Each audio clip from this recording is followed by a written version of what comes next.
ಯೇಸು ಕ್ರಿಸ್ತನಲ್ಲಿ ನಿಮ್ಮೆಲ್ಲರನ್ನು ಗೌರವಿಸೋರಾಗಿದ್ದೇವೆ. ನಾವು ಮಂಗಳೂರು ಪಟ್ಟಣದಿಂದ Jesus bread of life ministry ನಿಮ್ಮಲ್ಲಿ ಬೇಡಿಕೊಳ್ತೇನೆ. ದಯವಿಟ್ಟು ವಿಡಿಯೋ ನೋಡಿ ಒಂದು ಲೈಕ್ ಕೊಡಿ, ಸಬ್ಸ್ಕ್ರೈಬ್ ಮಾಡಿ, ಶೇರ್ ಮಾಡಿ, ದೇವರ ಆಶೀರ್ವಾದಗಳನ್ನು ಹೊಂದಿ. ಪ್ರಿಯರೇ, ಇವತ್ತು ಬೆಳಗಿನ ಜಾವದಲ್ಲಿ ನಾನು ಪ್ರಾರ್ಥಿಸುವಾಗ ದೇವರು ಕೊಟ್ಟ ವಚನ, ಯಾಕೆ ಈ ವಚನ ಕೊಟ್ಟರು, ಏನಾಗುತ್ತಿದೆ ನಾನು ವಿವರಿಸಲು ಆಸೆಪಡುತ್ತೇನೆ. ಕೀರ್ತನೆ 92 7ನೇ ವಚನ, ದುಷ್ಟರು ಚಿಗುರುವುದು ಮತ್ತು ಅಕ್ರಮಗಾರರು ವೃದ್ಧಿಯಾಗುವುದು, ಅವರು ಎಂದೆಂದಿಗೂ ನಿರ್ಮಲವಾಗುವಕ್ಕಾಗಿ. ಆದರೆ ಕರ್ತನೆ, ಎಂದಿಗೂ ನೀನು ಉನ್ನತನಾಗಿದ್ದಿ.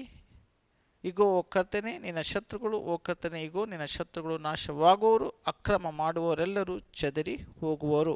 ಪ್ರಿಯರೇ, ನಾವು ಇವಾಗ ನ್ಯೂಸಲ್ಲಿ ನೋಡುವಾಗ ನಾವು ನೋಡ್ತಾ ಇದ್ದೇವೆ, ಇಸ್ರಾಯೇಲಿನಲ್ಲಿ ಆಗುತ್ತಿರುವ ಭಯಂಕರ ಯುದ್ಧಗಳು ಮತ್ತು ಒಂದು ರಾಷ್ಟ್ರವಾಗಿ ಇಡೀ 7-8 ರಾಷ್ಟ್ರಗಳನ್ನು ಇಸ್ರಾಯೇಲ್ ದೇಶವು ಎದುರಿಸ್ತಾ ಇದೆ. ಮತ್ತು ಇವತ್ತು ನಾವು ನೋಡುತ್ತಾ ಇದ್ದೇವೆ, ಅಮೇರಿಕ ದೇಶವು ಇಸ್ರಾಯೇಲಿನ ಜೊತೆ ನಿಂತ ದೇಶವು ಇವತ್ತು ಇಸ್ರಾಯೇಲಿಗೆ ವಿರೋಧವಾಗಿ ನಿಂತಿದೆ. ಇದನ್ನು ನೋಡುವಾಗ ನಾವೇನು ಆಶ್ಚರ್ಯ ಪಡುವುದಿಲ್ಲ, ಯಾಕೆಂದರೆ ವಚನ ಹೇಳ್ತದೆ, ಎಲ್ಲ ಯುದ್ಧಗಳು ಇಸ್ರಾಯೇಲ್ ಒಂದೇ ಆಗಿ ಯುದ್ಧ ಮಾಡುತ್ತದೆ ಮತ್ತು ಇಸ್ರಾಯೇಲಿನ ದೇವರು ಇಸ್ರಾಯೇಲಿನ ಜೊತೆ ಇದ್ದರೆ ನಾವು ನೋಡ್ತಿದ್ದೇವೆ. ಎಂಥ ಕಠಿಣ ಇರಾನಿಂದ ಈ ಹುತೀಸ್ ಏನೆಲ್ಲ ಮಾಡಿದರು, ಆದರೂ ಕೂಡ ಇವತ್ತು ಇಸ್ರಾಯೇಲ್ ದೇಶ ಒಂದೇ ರಾಷ್ಟ್ರವಾಗಿ ಯುದ್ಧ ಮಾಡುತ್ತಾ ಇದೆ. ನಾವು ಇರಾನ್ ನೋಡಿದರೆ ಅಲ್ಲಿ ಹಮಾಸ್ ಇದ್ದಾರೆ, ಹುತೀಸ್ ಇದ್ದಾರೆ, ಹಿಜ್ಬುಲ್ಲಾ ಇದ್ದಾರೆ. ಆದರೆ ಇಸ್ರಾಯೇಲ್ ಒಂದೇ ರಾಷ್ಟ್ರವಾಗಿ ಯುದ್ಧ ಮಾಡುತ್ತಾ ಇದೆ. ಪ್ರಿಯರೇ, ಇದೆಲ್ಲ ಬೈಬಲಲ್ಲಿ ಬರೆಯಲ್ಪಟ್ಟಿದೆ. ನಾವು ಯೇಸು ಕ್ರಿಸ್ತನ ಮಕ್ಕಳಾಗಿದ್ದರೆ ಯೇಸು ಕ್ರಿಸ್ತ ನಮಗೆ ಹೇಳಿದ್ದಾನೆ, ನಾವು 2 ಸಂಗತಿಗಳನ್ನು ಮಾಡಬೇಕು. ನಮಗೆ ಯಾರಿಗೂ ಗೊತ್ತಿಲ್ಲ ಯೇಸು ಕ್ರಿಸ್ತನು ಯಾವ ಗಂಟೆ ಯಾವ ದಿನ ಬರುತ್ತಾರೆ ಅಂತ. ಆದರೆ ಯೇಸು ಕ್ರಿಸ್ತನು ನಮಗೆ ಬೈಬಲಲ್ಲಿ ಹೇಳಿದ್ದಾರೆ. ಅವರು ಬರುವ ಸಮಯದಲ್ಲಿ ಏನೆಲ್ಲ ಆಗುತ್ತದೆ ಅದು ನಾವು ಸ್ವಲ್ಪ ನೋಡಿಕೊಳ್ಳುವ. ಮತ್ತು ಇದು ಖಾಲಿ ಕ್ರಿಶ್ಚಿಯನ್ಸಿಗೆ ಮಾತ್ರ ಅಲ್ಲ, ಇಡೀ ಜಗತ್ತಿಗೆ ಈ ವಚನಗಳು, ಬೈಬಲ್ ಇಡೀ ಜಗತ್ತಿಗೆ. ಇಲ್ಲಿ 2 ಸಂಗತಿಗಳು ದೇವಸ್ಥರು ಹೇಳಿದರೆ ನಾವು ವಾಚ್ ಮಾಡಬೇಕು, ನೋಡಬೇಕು ಏನಾಗ್ತಾ ಉಂಟು, ಮತ್ತು ಪ್ರಾರ್ಥಿಸಬೇಕಂತ. ಏನನ್ನು ನಾವು ವಾಚ್ ಮಾಡಬೇಕು? ಬೈಬಲಲ್ಲಿ ಅನೇಕ ಭಾವವಾಣಿಗಳುಂಟು. ಯಾರೋ ಬಂದು ಭಾವವಾಣಿ ಮಾಡಿದ್ದಲ್ಲ, ಬೈಬಲಲ್ಲಿ ಬರೆದಿರುವ ಭಾವವಾಣಿಗಳನ್ನು ನಾವು ಕಲಿಯಬೇಕು, ಓದಬೇಕು, ಅರ್ಥ ಮಾಡಿಕೊಳ್ಳಬೇಕು ಮತ್ತು ಪ್ರಾರ್ಥಿಸಬೇಕು. 2 ಘಟನೆಗಳಿಗೋಸ್ಕರ ನಾವು ಪ್ರಾರ್ಥಿಸಬೇಕು. ಒಂದು, ಈ ಭಾವವಾಣಿಗಳು ನೆರವೇರುವಂತೆ. 2ನೇದಾಗಿ, ನಾವು ಬಿದ್ದು ಹೋಗದಂತೆ ಇರಲು ನಾವು ಪ್ರಾರ್ಥಿಸಬೇಕು. ನಾನು ಇನ್ನೊಂದು ವಚನ ಹೇಳಲು ಆಸೆ ಪಡ್ತೇನೆ. ಕೀರ್ತನೆ 102 16ನೇ ವಚನ, ಕರ್ತನು ಚೀಯೋನನ್ನು ಕಟ್ಟುವನು, ಆತನ ತನ್ನ ಮಹಿಮೆಯಲ್ಲಿ ಕಾಣಿಸಿಕೊಳ್ಳುವನು. ಇಲ್ಲಿ ಚೀಯೋನನ್ನು ಕಟ್ಟುವನು. ಈಗ ಈ ಚೀಯೋನ್ ಯಾರು? ನಾವು ನೋಡ್ತೇವೆ, ಎಲ್ಲರೂ ಇಸ್ರಾಯೇಲನ್ನು ಝಾಯನಿಸ್ಟ್ ಅಂತಾರೆ, ಚೀಯೋನಿನ ಮಕ್ಕಳು ಅನ್ನುತ್ತಾರೆ, ಚೀಯೋನಿನ ಪರಲೋಕದ ಮಕ್ಕಳು ಅನ್ನುತ್ತಾರೆ. ಇಲ್ಲಿ ದೇವರು ಹೇಳ್ತಿದ್ದಾರೆ, ಕರ್ತನು ಚೀಯೋನನ್ನು ಕಟ್ಟುವನು, ಆತನ ತನ್ನ ಮಹಿಮೆಯಲ್ಲಿ ಕಾಣಿಸಿಕೊಳ್ಳುವನು. ಯೇಸು ಕ್ರಿಸ್ತನು 2 ಬಾರಿ ಬರುತ್ತಾನೆ. ಮೊದಲನೇದಾಗಿ ಆಕಾಶ ಮೇಘಗಳಲ್ಲಿ ಕಂಡುಕೊಳ್ಳುತ್ತಾನೆ. ಅದನಂತರ 7 ವರ್ಷ ಕಠಿಣ ಬರಗಾಲ ಸಂಕಷ್ಟಗಳು ಈ ಪ್ರಪಂಚಕ್ಕೆ ಬರುವುದು. ಇದು ಪ್ರತ್ಯೇಕವಾಗಿ ಯೆಹೂದ್ಯರಿಗೆ ಅವರನ್ನು ತಿದ್ದಲು ಕಟ್ಟಲು. ಆ 7 ವರ್ಷಗಳ ನಂತರ, ಆ ಚೀಯೋನನ್ನು ಕಟ್ಟಿದ ನಂತರ ಯೇಸು ದೇವರು ಈ ಭೂಮಿಯ ಮೇಲೆ ಕಾಲಿಡುವರು. 1000 ವರ್ಷಗಳು ಯೇಸು ಕ್ರಿಸ್ತನು ಜೆರೂಸಲೇಮಿನಲ್ಲಿ ದಾವೀದನ ಸಿಂಹಾಸನದ ಮೇಲೆ ಕುಳಿತುಕೊಂಡು ಜಗತ್ತನ್ನೇ ಆಳುವನು. ಪ್ರಿಯರಾಗರೆ, ಬನ್ನಿ ನೋಡುವ. ಯಾರಾದರೂ ಇವತ್ತು ಅನೇಕ ಸಲ ನನಗೆ ದುಃಖವಾಗುತ್ತದೆ, ದೇವರು ಮಾಡಿದ ಈ ಮಹಾ ಪ್ರೀತಿಯನ್ನು ಯಾಕೆ ಜನರು ತಿರಸ್ಕರಿಸಿದರು? ದೇವರು ಹೇಳಿದ್ದಾರೆ, ಆಕಾಶ ಭೂಮಿಯನ್ನು ಸೃಷ್ಟಿ ಮಾಡಿದ ಅಬ್ರಹಾಮ್, ಇಸಾಕ್, ಯಾಕೋಬಿನ ದೇವರು, ಈ ಜಗತ್ತಿನ ದೇವರು ಹೀಗೆ ಅನ್ನುತ್ತಾರೆ, ನಾನು ಲೋಕವನ್ನು ಇಷ್ಟು ಪ್ರೀತಿಸಿ ನನ್ನ ಒಬ್ಬನೇ ಮಗನನ್ನು ಕಳಿಸಿದ್ದೇನೆ, ಯಾರಾದರೂ ನಂಬಿದರೆ ನನ್ನ ಮಗನಾಗಿ ಬಾಳುವ ಹಕ್ಕನ್ನು ನಾನು ಅವನಿಗೆ ಕೊಡುತ್ತೇನೆಂದು ದೇವರು ವಾಗ್ದಾನ ಮಾಡಿದ್ದಾರೆ. ಅನೇಕ ಸಲ ಇಡೀ ಪ್ರಪಂಚದಲ್ಲಿ ಎಷ್ಟು ಜನ ಇವತ್ತು ಈ ಪ್ರೀತಿಯನ್ನು ತಿರಸ್ಕರಿಸುತ್ತಾ ಇದ್ದಾರೆ. ಇದು ಯೋಚಿಸುವಾಗ ಕೆಲವು ಸಲ ನೋವು ಕೂಡ ಆಗುತ್ತದೆ. ಇನ್ನೊಂದು ವಚನ ಹೇಳಲು ಆಸೆ ಪಡ್ತೇನೆ. ಇಸಾಯ 61ನೇ ವಚನ, 7 ಪ್ರಕಾಶಿಸು, ಯಾಕೆಂದರೆ ನಿನ್ನ ಬೆಳಕು ಬಂತು, ಕರ್ತನ ಮಹಿಮೆಯು ನಿನ್ನ ಮೇಲೆ ಉದಯವಾಯಿತು. ಇಗೋ, ಕತ್ತಲೆ ಭೂಮಿಯನ್ನು ಗಾಢಗಾಂತರವು ಜನಗಳನ್ನು ಮುಚ್ಚುವುದು, ಆದರೆ ನಿನ್ನ ಮೇಲೆ ಕರ್ತನು ಉದಯಿಸುವನು, ಆತನ ಮಹಿಮೆಯು ನಿನ್ನ ಮೇಲೆ ಕಾಣಬರುವುದು. ಇದು 7 ಪ್ರಕಾಶಿಸ ಅಂದರೆ ನಮಗೆ ಗೊತ್ತುಂಟು ನಮ್ಮ ಆತ್ಮ ಮತ್ತು ಪ್ರಾಣ ಎಂದಿಗೂ ಸಾಯುವುದಿಲ್ಲ. ನಾವು ಶರೀರದಲ್ಲಿ ಸಾಯ್ತೇವೆ, ಆದರೆ ಆತ್ಮದಲ್ಲಿ ನಾವು ಸಾಯುವುದು ಇಲ್ಲ. ಮನುಷ್ಯನು ನಾವು ಬೈಬಲಿನ ಪ್ರಕಾರ ಸತ್ತನು ಅಂತ ನಾವು ಹೇಳೋದಿಲ್ಲ, ಮಲಗಲಿಕ್ಕೆ ಹೋದನು ಅಂತಾನೆ. ಅಂದರೆ ಅದು ಬೈಬಲ್ ಹೇಳಿದ ಪ್ರಕಾರ ಕ್ರಿಸ್ತನಲ್ಲಿ ಇದ್ದವರು ಶರೀರವನ್ನು ಸುಡುವುದಿಲ್ಲ, ಉಣ್ಣುತ್ತಾರೆ. ನಾವು ಯಾವ ಬೀಜವನ್ನು ಒಂದು ಮರವಾಗಿ ನೋಡಬೇಕಾದ್ರೆ ಅದು ಭೂಮಿಯಲ್ಲಿ ಹಾಕ್ತೇವೆ, ಅದು ಮತ್ತೆ ಮರವಾಗಿ ಸಿಗುತ್ತೆ. ಮಾವಿನ ಮರ ಹಾಕಿದರೆ ಮಾವಿನ ಮರವಾಗಿ ಬರ್ತದೆ. ಹಾಗೆ ಮನುಷ್ಯನ ಆತ್ಮ ಪ್ರಾಣ ಒಂದು ಬೀಜ, ಅದು ಭೂಮಿಯಲ್ಲಿ ಹಾಕಿದಾಗ ಬುದ್ಧಿದ ನಿಶ್ಚಯವಾಗಿ ಅದು ಮನುಷ್ಯನಾಗಿ ಏಳಲೇಬೇಕು. ಅದು ಯಾವಾಗ ಹೇಳ್ತದೆ ಅಂದರೆ ಯೇಸು ದೇವರು ಬೇಗನೆ ಬರಲಿದ್ದಾರೆ, ತುತ್ತೂರಿಯ ಶಬ್ದವಾಗುತ್ತದೆ. ಯಾರು ಯೇಸು ಕ್ರಿಸ್ತನಲ್ಲಿ ನಂಬಿ ನಿದ್ರೆ ಹೋಗಿದ್ದಾರೋ ಅವರು ಏಳುತ್ತಾರೆ, ಅವರಿಗೆ ಮಹಿಮೆಯ ಶರೀರ ಸಿಗ್ತದೆ. ಅದೇ ಇಲ್ಲಿ ಹೇಳ್ತಾರೆ 7 ಪ್ರಕಾಶ, ಯಾಕೆಂದರೆ ನಿನ್ನ ಬೆಳಕು ಬಂತು, ಕರ್ತನ ಮಹಿಮೆಯು ನಿನ್ನ ಮೇಲೆ ಉದಯವಾಯಿತು. ದೇವರ ಮಹಿಮೆ ನಮ್ಮ ಮೇಲೆ ಉದಯ ಆಗ್ತದೆ, ನಾವು ಏಳುತ್ತೇವೆ ಜೀವಂತವಾಗಿ.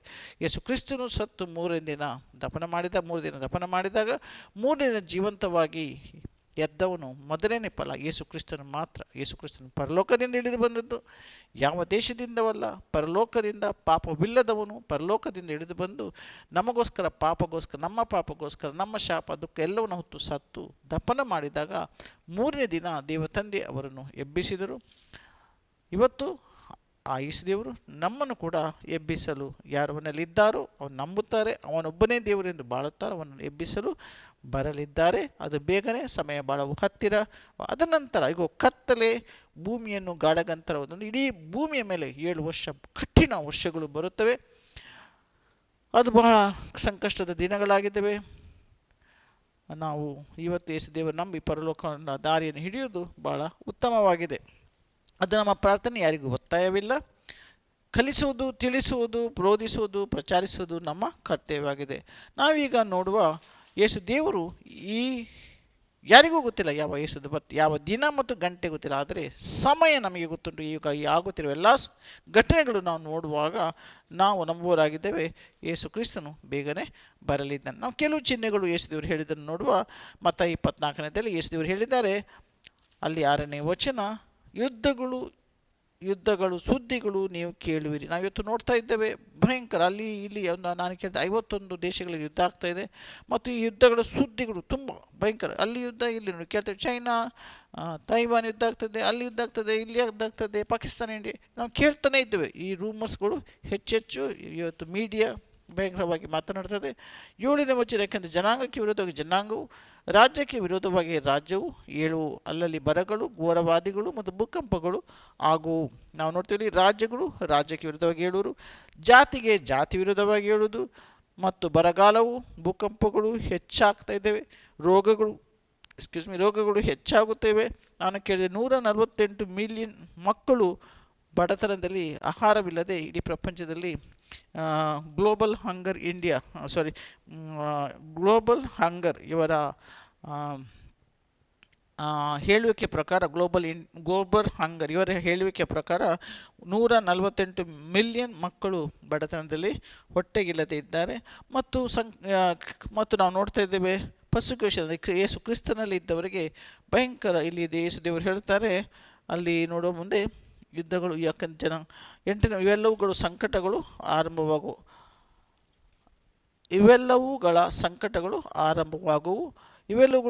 ಇವೆಲ್ಲ ಸಂಕಟ ಆಗ ನಿಮ್ಮನ್ನು ಸಂಕಟಪಡಿಸುವುದಕ್ಕಾಗಿ ಒಪ್ಪಿಸುವರು. ಇವತ್ತು ನಾವು ನೋಡ್ತೇವೆ, ಕ್ರಿಸ್ತರಿಗೆ ಇಡೀ ಜಗತ್ತಿನಲ್ಲಿ ಈ ಸಂಕಷ್ಟಗಳು ಹೆಚ್ಚಾಗುತ್ತಾ ಇವೆ. ನಾವು ಇಂಗ್ಲೀಷಲ್ಲಿ ಪರ್ಸಿಕ್ಯೂಷನ್ ಅಂತೇವೆ, ಕನ್ನಡದಲ್ಲಿ ಸಂಕಷ್ಟಗಳು ಅಂತೇವೆ. ಮತ್ತು ಹಾಗೆ ಆಂಟಿಸೆಮಿಟಿಸಮ್, ಯಹೂದ್ಯರುಗಳ ಮೇಲೆ ವಿರೋಧ, ಯುದ್ಧ, ಹೊಡೆಯುವುದು, ಕೊಲ್ಲುವುದು, ಇದೆಲ್ಲ ಹೆಚ್ಚೆಚ್ಚಾಗಿ ಹೋಗ್ತಾ ಉಂಟು. ಇಲ್ಲಿ ಯೇಸು ದೇವರು ಹೇಳಿದ್ದಾರೆ 2000 ವರ್ಷಗಳ ಹಿಂದೆ ಇವೆಲ್ಲವೂ ಹೆಚ್ಚಾಗುತ್ತವೆ. ಮತ್ತು ಅನೇಕ ಸುಳ್ಳು ಪ್ರವಾದಿಗಳು ಕೂಡ ನಾವು ನೋಡ್ತಾ ಇದ್ದೇವೆ, ಹಣಕಾಸಿಗೋಸ್ಕರ, ಇದೆಲ್ಲ ಅನೇಕಗಳು ನಾವು ನೋಡ್ತಾ ಇದ್ದೇವೆ. ಮತ್ತು ಪಾಪವು ಹೆಚ್ಚಾಗುತ್ತೆ. 12ನೇ ವಚನ ಹೇಳ್ತದೆ, ಪಾಪಗಳು ದುಷ್ಟತನದ ಹೆಚ್ಚಾಗುವುದರಿಂದ ಬಹಳ ಜನ ಇವತ್ತು ನೋಡಿ ಪಾಪ ಭಯಂಕರ. ಈ ಮೊಬೈಲ್ ಸಾಕು ಪಾಪಕ್ಕೆ. ಎಷ್ಟು ಬೇಡದ ಸಮಸ್ಯೆಗಳು, ಟೆಕ್ನಾಲಜಿ, ಬೇರೆ ಬೇರೆ ರೀತಿಯಲ್ಲಿ ಇವತ್ತು ದೇವರೇ ಬೇಡ ಟೆಕ್ನಾಲಜಿ, ಇದೆಲ್ಲ ಹೆಚ್ಚೆಚ್ಚಾಗಿ ಹೋಗುತ್ತಾ ಇರುವುದನ್ನು ನಾವು ಕಣ್ಣಾರೆ ನೋಡುತ್ತಾ ಇದ್ದೇವೆ. ಹಾಗಾದರೆ ಪ್ರಿಯರೇ, ನಾವಿವತ್ತು ನೋಡ್ತಾ ಇದ್ದೇವೆ, ಪ್ರತ್ಯೇಕವಾಗಿ ಪ್ರೆಸಿಡೆಂಟ್ ಟ್ರಂಪಿನವರು ಮಿಡ್ಲ್ ಈಸ್ಟಲ್ಲಿದ್ದಾರೆ. ಕಟಾರ್ 25 ವರ್ಷಗಳ ನಂತರ ಸಿರಿಯಾ ಮತ್ತು ಆ, ಈ ಅಮೆರಿಕದ ಮಧ್ಯದಲ್ಲಿ ಸಂಬಂಧವಿರಲಿಲ್ಲ. ಇವತ್ತು ಒಬ್ಬ ಜಿಹಾದಿ ಪ್ರೆಸಿಡೆಂಟ್ ಅವ್ರ ಜೊತೆ ಅವ್ರಿಗೆ ಜನರು ಆರಿಸಿದ್ದಲ್ಲ, ಅವನಾಗೆ ಪ್ರೆಸಿಡೆಂಟ್ ಆದವನು, ಅವನ ಜೊತೆಗೆ ಕೈ ಜೋಡಿಸೋದನ್ನು ನಾವು ನೋಡಿದ್ದೇವೆ. ಆಲ್ರೆಡಿ ಸಿರಿಯಾದಲ್ಲಿ ಟ್ರಂಪಿನವರಿಗೆ ರಾಜ ರಾಜ ಎಂಬ ಘೋಷಣೆಗಳು ಆಗ್ತಾ ಉಂಟು. ಅಷ್ಟೇ ಅಲ್ಲ, ಕಟಾರ್ ಈ ಇಸ್ರಾಯಲ್ 23 ಅಕ್ಟೋಬರಲ್ಲಿ ಆದ ಘಟನೆಗೆ ಕಟಾರ್ ಸಹಾಯ ಮಾಡಿತ್ತು ಬಹಳವಾಗಿ. ಅವರ ಜೊತೆ ಇವತ್ತು ಅವರು ಕೈ ಜೋಡಿಸ್ತಾರೆ, ಹಣ ಸಂಪತ್ತು ಎಲ್ಲ. ನಾನು ನಿಮಗೊಂದು ವಚನ ಹೇಳಿದ್ದು, ಇವತ್ತು ಪ್ರೆಸಿಡೆಂಟ್ ಟ್ರಂಪ್ ಅವರು ಏನು ಹೇಳ್ತಿದ್ದಾರೆ, ಸಮೃದ್ಧಿ, ಹಣ, ಅಮೇರಿಕನು ಪುನಃ ನಾನು ಬಂಗಾರದಲ್ಲಿ ಆವರಿಸ್ತೇನೆ, ಅದು ಸಮಾಧಾನ, ಯುದ್ಧಗಳಿಲ್ಲ, ಬ್ಲಡ್ ಬಾತ್ ಇಲ್ಲ, ಹಾಗೆ ಹೀಗೆಲ್ಲ ಅಂತ ಹೇಳ್ತಿದ್ದಾರೆ. ಅದಕ್ಕೆ ಇಲ್ಲಿ ವಚನ ಏನು ಹೇಳ್ತಾರೆ, ದುಷ್ಟರು ಚಿಗುರುವುದು ಮತ್ತು ಅಕ್ರಮರು ವೃದ್ಧಿಯಾಗುವುದು, ಅವರು ಎಂದೆಂದಿಗೂ ನಿರ್ಮಲವಾಗುವುದಕ್ಕಾಗಿ. ಇದೆಲ್ಲ ಅವರಿಗೆ ತೃಪ್ತಿ ಆಗ್ತಿದ್ದಾರೆ, ಅದರ ಅಂತ್ಯ ಹತ್ತಿರವಾಗಿದೆ, ಖಂಡಿತವಾಗಿ ಹತ್ತಿರವಾಗಿದೆ. ಪ್ರಿಯರೇ, ಒಂದು ಲೆಕ್ಕದಲ್ಲಿ ನಾನು ನೋಡ್ತೇನೆ, ಅನೇಕ ಬಾರಿ ನಾವು ನಮ್ಮ ಭಾರತ ದೇಶ ಇಸ್ರಾಯಲ್ಗೆ ಅನೇಕ ರೀತಿಯಲ್ಲಿ ಜೊತೆ ನಿಂತಿದೆ. ಇಸ್ರಾಯಲ್ ದೇಶವು ಕೂಡ ನಿಂತಿದೆ. ಮುಂದಕ್ಕೆ ನೋಡ್ತೇವೆ, ಅದೊಂದು ಆಶೀರ್ವಾದ. ಯಾಕಂದರೆ ಬೈಬಲಲ್ಲಿ ಒಂದು ವಚನ ಉಂಟು, ಯಾರು ಇಸ್ರಾಯಲ್ ದೇಶವನ್ನು ಆಶೀರ್ವದಿಸ್ತಾರೋ ಅವರು ನಾನು ಕೂಡ ಆಶೀರ್ವದಿಸ್ತೇನೆ. ನಮ್ಮ ಭಾರತ ದೇಶಕ್ಕೆ ಮತ್ತು ಇಸ್ರಾಯಲ್ಗೆ ಸಂಬಂಧ ಭಾಳ ಒಳ್ಳೆಯದುಂಟು, ಅದಕ್ಕೆ ದೇವರಿಗೆ ಸ್ತೋತ್ರ.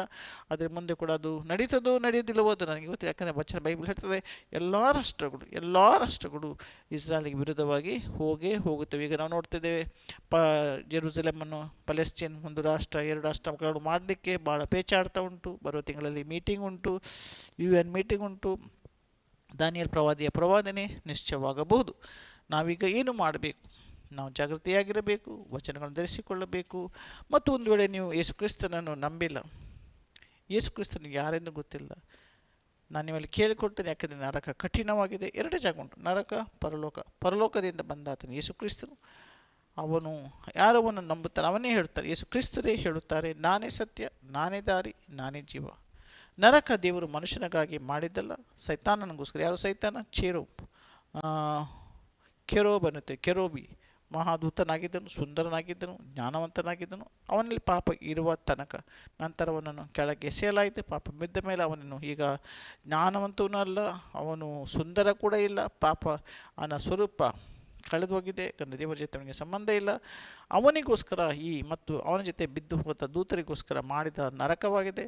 ದೇವರು ಇಷ್ಟಪಡೋದಿಲ್ಲ, ನಾವು ಯಾರು ಕೂಡ ಅಲ್ಲಿ ಹೋಗಬೇಕೆಂದಕ್ಕೆ ಅವನು ಪ್ರಪಂಚವನ್ನು ಬಹಳವಾಗಿ ಪ್ರೀತಿಸಿ ಅದಕ್ಕೆ, ಯಾಕೆ ನಮ್ಮ ಪಾಪ ದರ್ಶನದಲ್ಲಿ ಹೋಗಲಿಕ್ಕೆ ಅಸಾಧ್ಯವಾಗಿತ್ತು. ಅದರಿಂದ ಇವತ್ತು ದೇವರು ನಮಗೆ ದಾರಿ ಮಾಡಿದ್ದಾರೆ. ಅದು ಪರಲೋಕ ಮತ್ತು ನರಕ. ಯಾರು ಯೇಸು ಕ್ರಿಸ್ತನನ್ನು ಒಬ್ಬನೇ ದೇವ ಒಡೆಯ ರಕ್ಷಕ ಎಂದು ಅನೇಕ ಕ್ರಿಸ್ತರಿದ್ದಾರೆ. ಅವರು ಸಾಂಪ್ರದಾಯ ಕ್ರಿಸ್ತಗಳಾಗಿದ್ದಾರೆ. ಅದು ಅವರನ್ನು ಪರಲೋಕಕ್ಕೆ ನಿಶ್ಚಯವಾಗಿ ಒಯ್ಯೋದಿಲ್ಲ. ಯಾರು ಯೇಸು ಕ್ರಿಸ್ತನಲ್ಲಿ ನನ್ನ ಒಡೆಯ ರಕ್ಷಕನ ಪುನರ್ಜನ್ಮದಾಗಿ ಅಲ್ಲಿಗೆ ಮುಗಿಯೋದು ಯಾರು ವಚನದಲ್ಲಿ ಬಾಳುತ್ತಾರೆ, ಯೇಸು ಕ್ರಿಸ್ತನನ್ನು ಧರಿಸಿಕೊಳ್ಳುತ್ತಾರೆ, ಅವರ ಜೀವನ ವಚನದ ಮೇಲೆ ಕಟ್ಟುತ್ತಾರೆ, ಅಂಥವ್ರನ್ನು ಒಯ್ಯಲು ಯೇಸು ದೇವರು ಮೊದಲನೇ ಬಾರಿಯಾಗಿ ಮೇಘದಲ್ಲಿ ಬರುತ್ತಾರೆ. ನರಕ್ಕೆ ಭೂಮಿ ಇಡುವುದಿಲ್ಲ, ಕಾಲಿಡುವುದಿಲ್ಲ. ಅಲ್ಲಿ ನಾವು ಯಾರು ಅವನಲ್ಲಿದ್ದಾರೆ, ಸತ್ತವರು ಏಳುತ್ತಾರೆ, ಜೀವಂತವಾಗಿದ್ದವರು ಪುನಃ ಮಹಿಮೇಶ ಬದಲಾಗಿ ಒಯ್ಯಲ್ಪಡುತ್ತಾರೆ. ಆದರೆ ಯಾರು ಯೇಸು ದೇವರಿಲ್ಲವರು ಕೂಡ ಹೇಳುತ್ತಾರೆ, ಆದರೆ ಅವರು ನರಕಕ್ಕೆ ಹಾಕಲ್ಪಡುತ್ತಾರೆ. ದೇವರ ಚಿತ್ತ ನಾವೆಲ್ಲರೂ ಪರಲೋಕಕ್ಕೆ ಹೋಗಬೇಕೆಂದು.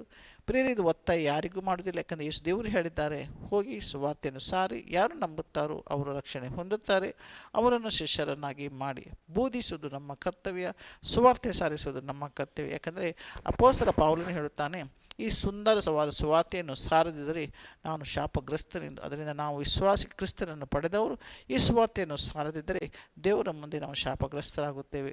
ನಾವು ಖಂಡಿತವಾಗಿ ಸುವಾರ್ತೆ ಸಾರುವುದು ನಮ್ಮ ಕೆಲಸ ಮತ್ತು ನಮ್ಮ ಪ್ರಾರ್ಥನೆ. ನಮ್ಮ ಭಾರತ ದೇಶದಲ್ಲಿ ಮತ್ತು ಇಡೀ ಜಗತ್ತಿನಲ್ಲಿ ಅನೇಕರು ಯೇಸು ದೇವರನ್ನು ಕಂಡುಕೊಳ್ಳಬೇಕು, ಪರಲೋಕದ ದಾರಿಯನ್ನು ಹಿಡಿಯಬೇಕು. ದೇವರು ನಿಮ್ಮನ್ನು, ನಿಮ್ಮ ಕುಟುಂಬವನ್ನು ಆಶೀರ್ವದಿಸಲಿ. ನಮ್ಮ ಪ್ರತಿ ಭಾನುವಾರ 9:30 ಆರಾಧನೆ ಉಂಟು. ನಿಮಗೆ ಸಮಯದಲ್ಲಿ ಬರಬಹುದು ಮತ್ತು ದೇವರನ್ನು ಆರಾಧಿಸಬಹುದು. ದೇವರು ನಿಮ್ಮನ್ನು, ನಿಮ್ಮ ಕುಟುಂಬವನ್ನು ಆಶೀರ್ವದಿಸಲಿ.